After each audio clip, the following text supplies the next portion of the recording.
Nous sommes dans le Beaujolais en 1915. Dans le pays, la guerre fait rage. Mes deux petits garçons continuent de s'amuser, de rêver, en attendant leur père parti au front. Mais il y a quelques mois, à Noël 1914, un étrange phénomène se produit. Ils se retrouvent dans le même rêve, accompagnés de leur cousine. Dans celui-ci, ils malmenèrent un brigand, enguerrant le fleuron, qui doit s'enfuir devant eux. Quelques mois plus tard, en compagnie de leur cousine, ils ont été propulsés dans leur rêve au château de Bailly, qu'ils ont libéré des brigands. Mais cette fois, lorsque le rêve fut terminé, ils réalisèrent qu'ils s'étaient déplacés pendant leur sommeil. Mais au cours d'un autre rêve, Jean tomba dans un piège des brigands et fut emprisonné à Bailly. Henri et les cousines réalisèrent qu'ils pouvaient aller le sauver grâce à la musique magique de Quincier et ils furent propulsés grâce à elle dans leur rêve au Moyen Âge.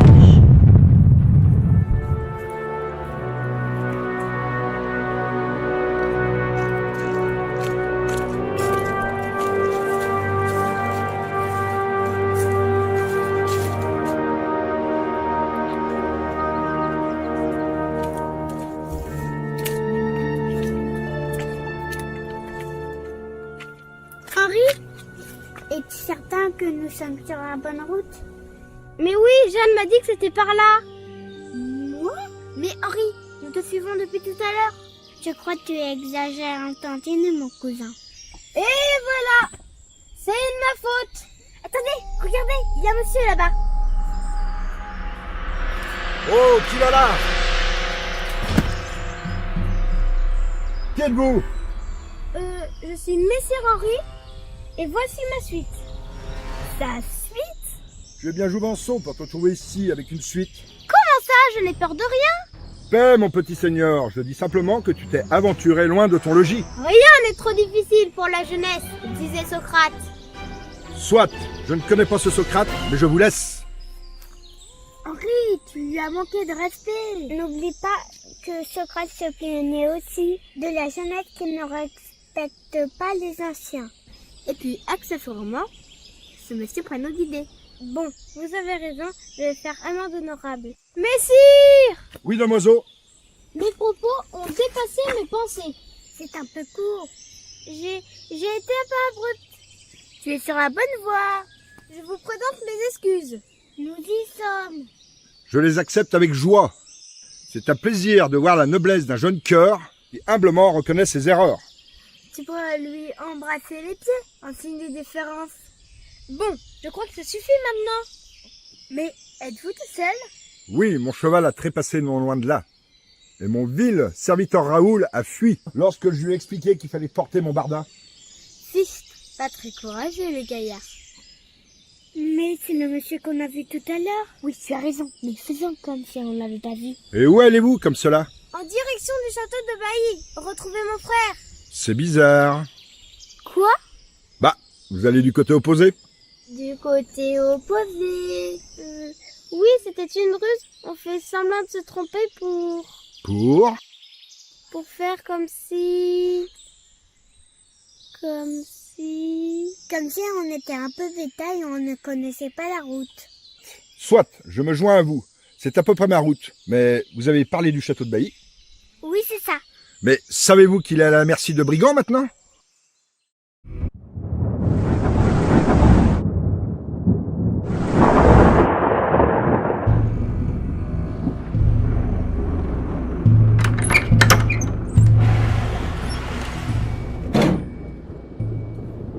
Alors, mon petit Jean, est-ce que la pitance est bonne, moi? En tout cas, les cochons ne s'en plaignent pas. Rigolez bien, Butor. Henri viendra nous chercher. Les liens du sang prévalent sur vos mesquines manigances. Mais bien sûr, mon mignon, il viendra, et on l'espère bien.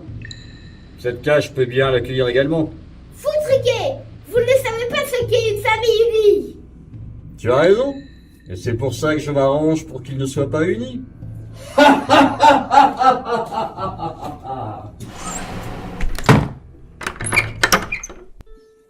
Ce fichu jouvenceau, combien de temps allons-nous devoir le nourrir? C'est une idée du maître, garder Jean pour attirer son frère. Le nouveau maître, je l'aime point. Eh oui, fallait rattraper notre échec. C'est vrai que j'étais bien plus humain. Comment ça, j'étais juste et bon? Certes, certes. Mais le maître n'est point cultivé. C'est vrai qu'on aimait discutailler poésie. Oui, oui. Je repense aux envolées lyriques de Philippe de Tahan, dans son ouvrage Le Bestiaire. Fabuleux, fabuleux. Les hexasyllabes au début donnent un rythme si haletant. Oh que oui, ça m'émeut. Je repense au passage de l'antilope, puis de la fourmi. Et lorsqu'il passe aux octosyllabes... Et encore, on est loin de l'aisance d'écriture du livre de Sibylle. Or là, je t'arrête. On y trouve beaucoup de faiblesses métriques et stylistiques. Mais ça te fait oublier sa visée eschatologique et morale. Tu as raison. Cette majorité de rimes flexionnelles me chamboule le cerveau à chaque fois. Je comprends, c'est troublant. Sibylle, air nommé et sage appelé. Toute femme savante qui erre devinante. Arrête, Eldred, c'est trop de souvenirs. On a un si beau métier. Tuer, piller, voler. Mais les gens n'y voient pas le lyrisme. On pille, et d'un coup, on exprime une émotion. Oui, du genre, on va rien vous laisser, prends ça dans ta trogne. C'est ça, et paf, on fait de la prose. Et oui, la finesse du métier de brigand sera toujours caricaturée, mon brave Eldred. D'ailleurs, je pense que Jean ne porte pas dans son cœur. Ne me parle pas de ce galopin. En plus, il prend une part de notre pitance. Moins fort, maître Bandard pourrait t'entendre. Je vous entends. Croyez-vous que je sois là pour vous remplir la panse? Jean a sombré dans la peur et la tristesse loin des siens. Henri va venir, et lui aussi sera assailli par les mêmes sentiments.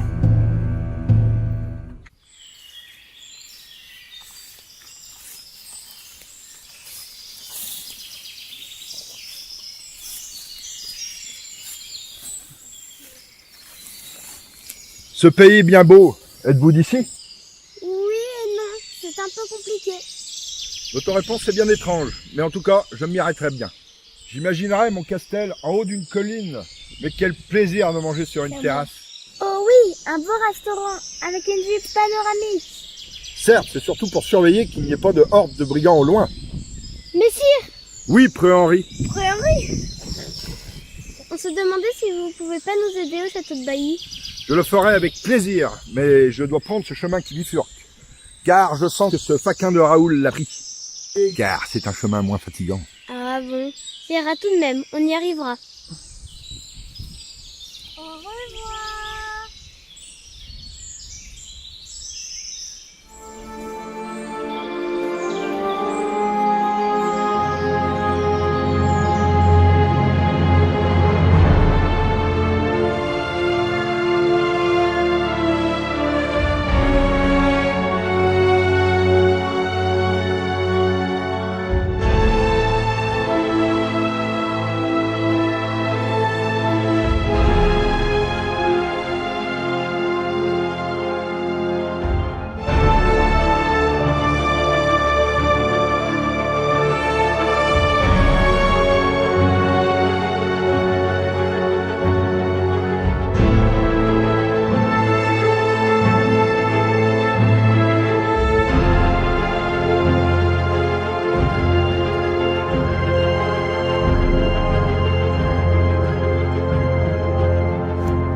Corne-de-vous que...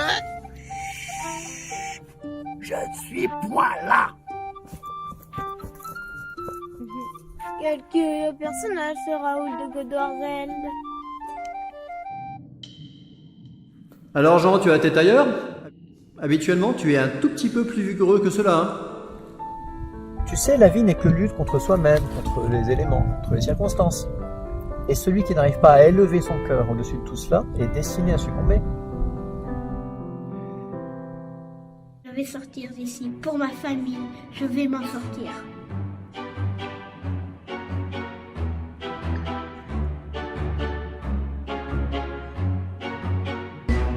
Mais qu'est-ce que cela?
pas comment faire, mais j'imaginerai papa à côté de moi. Ça me donnera du cœur à l'ouvrage.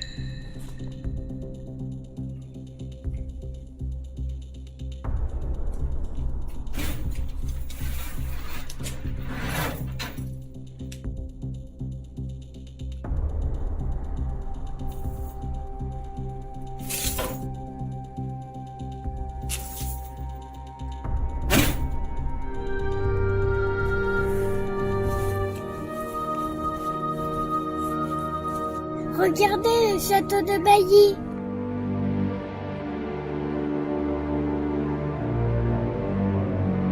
Faire c'est chaud, ce n'est plus du tout la même histoire. Je propose qu'on fasse le guet ici. Et toi, tu pars tout seul chercher Jean. Gardons la tête froide. Il nous faut de la stratégie. Je vais surprendre en attaquant 10 à la fois. Et ensuite... Et si tu prenais ce petit chemin là-bas, il n'y a pas d'homme armé? Effectivement, je n'y avais pas pensé. Nous allons donc prendre cette option. Ça aura moins de panache. Mais je préfère épargner ces brigands. Bien sûr. Eh bien, soit. Les cousines, attendez-moi. Viens, on va visiter. Oh, ils ont bon goût, ces brigands.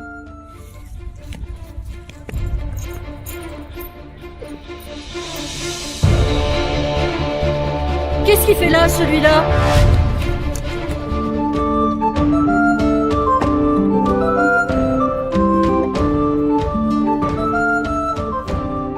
Qu'est-ce que vous faites ici? Et vous, que faites-vous? Eh bien moi, je file la laine. Sais-tu comment on file la laine? Non, pas du tout. Eh bien, en fait, on tond le mouton. Et on va donc mettre tous les petits poils dans le même sens. Une fois que tous les poils sont dans le même sens, on va pouvoir tirer. Et on va obtenir un magnifique nuage comme celui-là.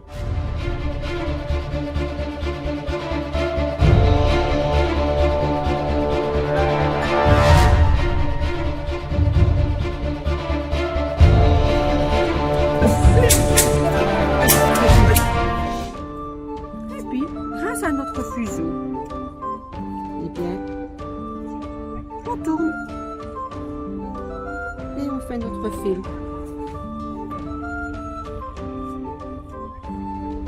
Regardez le beau fil que j'ai obtenu.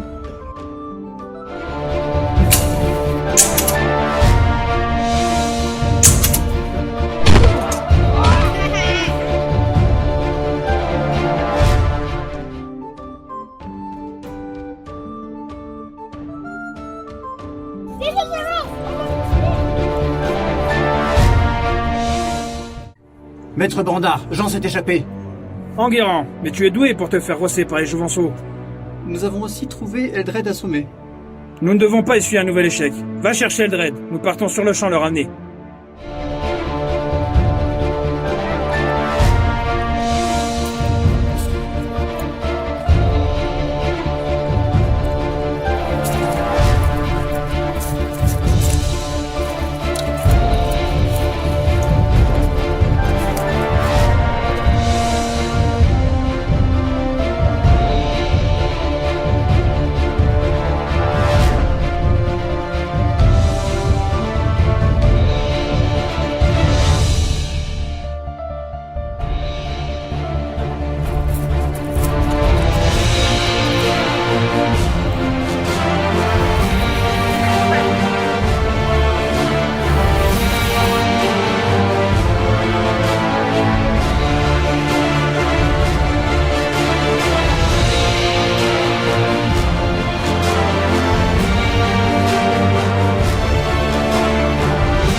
Besoin d'un coup de main, les jouvençons?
C'est Raoul!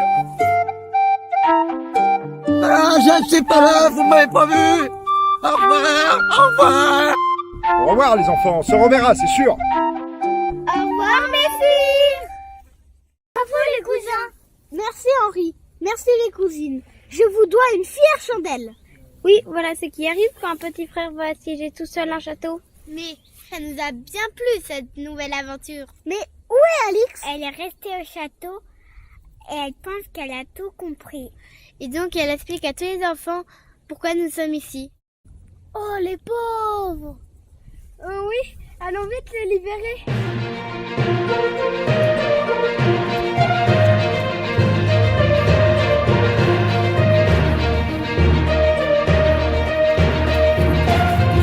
Jean et Henri, les cousines!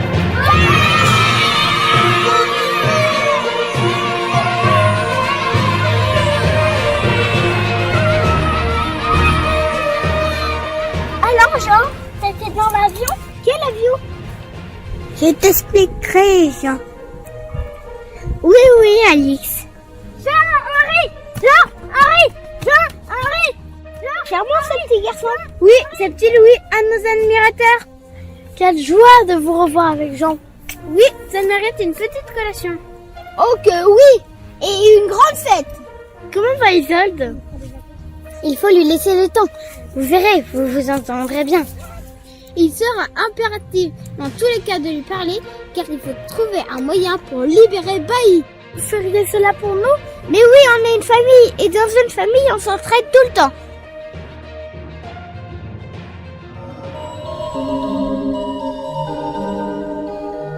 Oh non, la musique est déjà là. La musique? La musique magique. Dans quelques secondes, nous serons chez nous. Les amis, on reviendra, et ensemble, nous sauverons Bailly.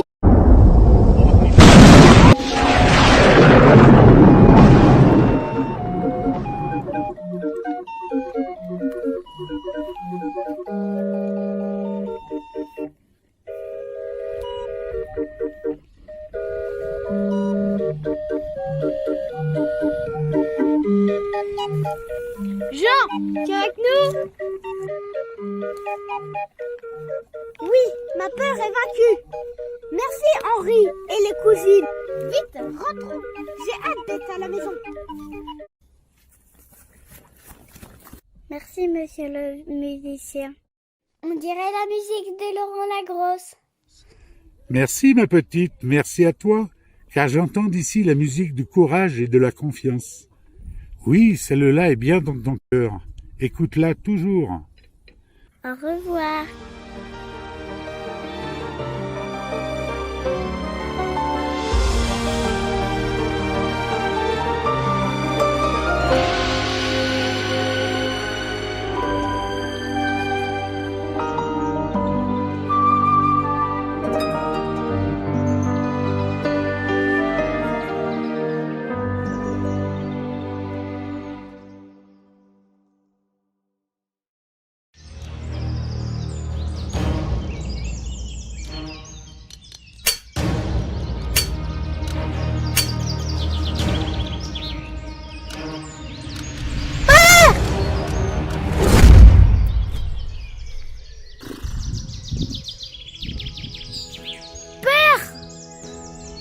quoi, Jean?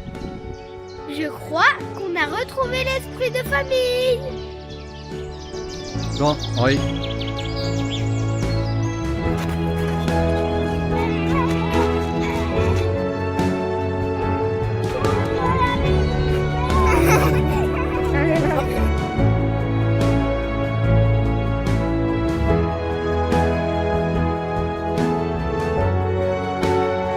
Nous sommes dans le Beaujolais en 1915, terre de labeur et de tradition, terre de peine et de joie, terre de nos pères à transmettre à nos enfants.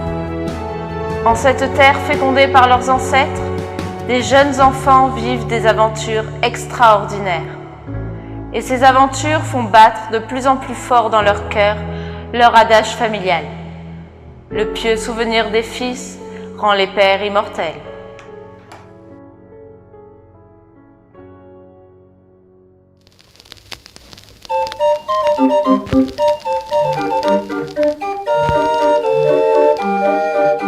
En Beaujolais dans les vignes, ce pays fantastique, des enfants trépignent, emportés par la musique.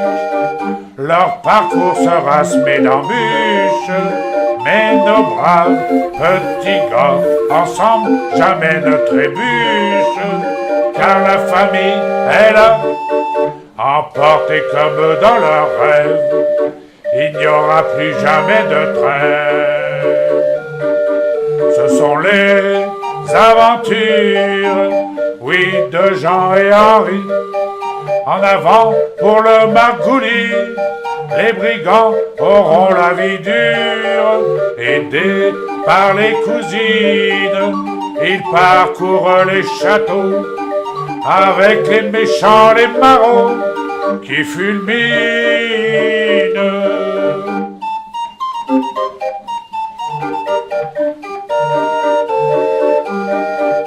Le réel ou le rêve, la limite est étroite, avec plume ou glaive, c'est l'honneur qu'il convoite. Si toutefois il tombe sur un os, il pense à papa, sa sagesse alors ils endossent, pour vaincre méchants et scélérats, et hop ils échangent le fer, et un héritage multiséculaire. Ce sont les aventures, oui, de Jean et Henri. En avant pour le Margouli, les brigands auront la vie dure. Aidés par les cousines, ils parcourent les châteaux avec les méchants, les marauds qui fulminent.